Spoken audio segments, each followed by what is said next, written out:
This morning, a 50-year-old man came to my clinic. He was a farmer from a remote, sun-drenched province in the Mekong Delta. He looked weathered, his hands calloused from years of working the soil. He asked for a simple blood sugar test. "Why just the blood sugar, uncle?" I asked.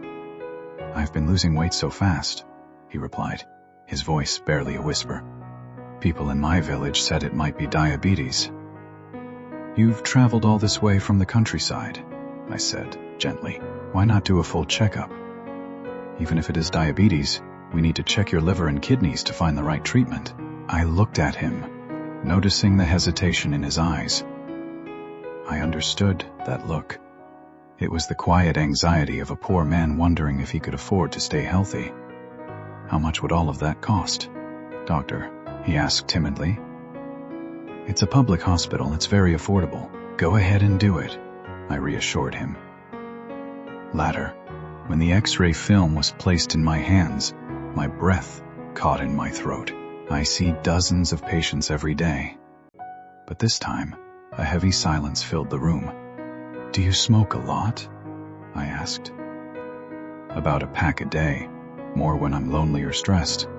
"Do you drink?" "Every day, just a few shots of rice wine with the neighbors after a long day in the fields." "Do you have a family?"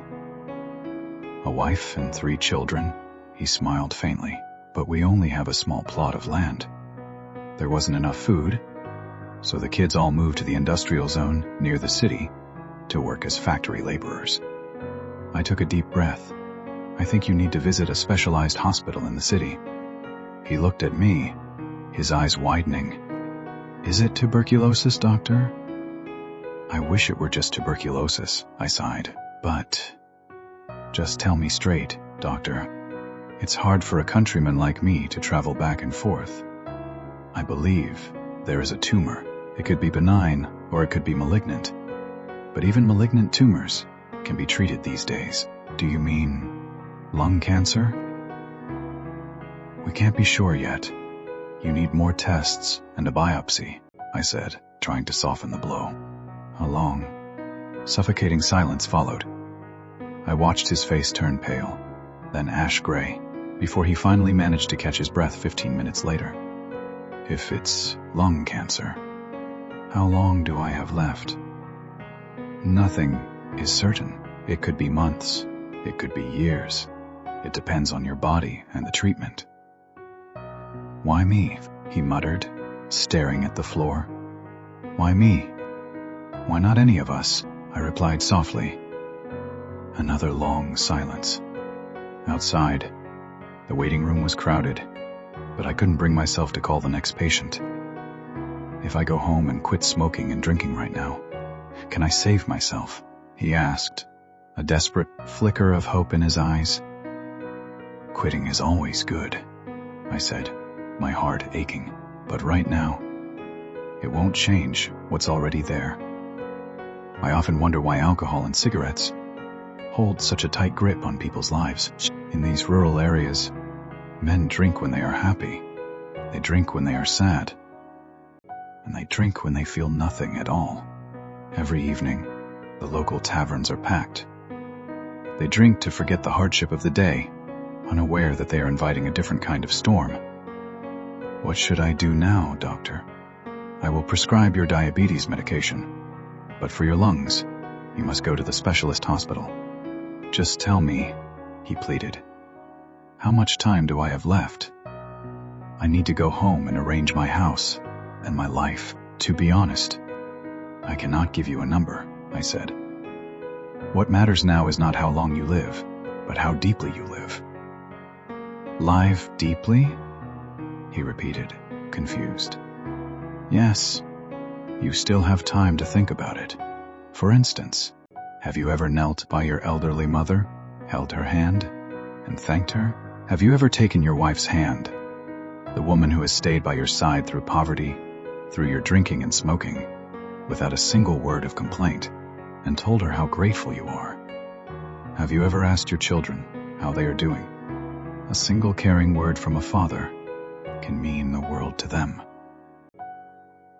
The man stared at me, a tear slipping down his weathered cheek. Doctor, I have never thought about those things before. That is what it means to live deeply. It's about the small, simple things. Life is fragile, and illness spares no one. Once the shock passes, you will find acceptance. And acceptance is the first step to turning inward and healing your soul. Thank you, Doctor, he whispered. After he left, I called a young man who had been waiting outside into the room. He was the patient's son. Are you his son? I asked. Yes, Doctor. Do you often take him for checkups? I'm always busy working far away, Doctor. We don't see each other much. Did you know your father might have lung cancer? Did he smoke heavily? The young man sighed, a look of resentment passing over his face. He didn't just smoke, he drank heavily. Every time he got drunk, he would smash things and scream at my mother and us. To be honest, he never taught me anything good.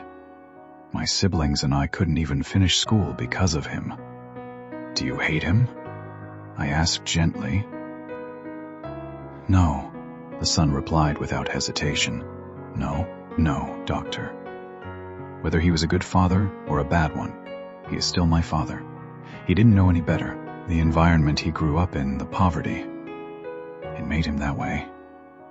I was stunned. This young man was a simple factory worker with very little education. But in that moment, I realized that degrees and titles mean nothing if we do not know how to love and forgive our parents. The treatment will be expensive, I told him. Go home and get him medical insurance immediately. Every little bit helps. I understand, Doctor. Thank you.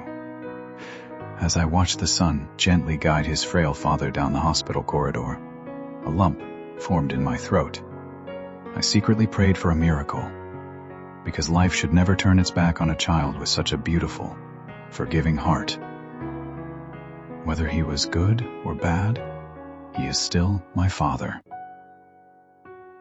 Those words still echo in my mind to this day.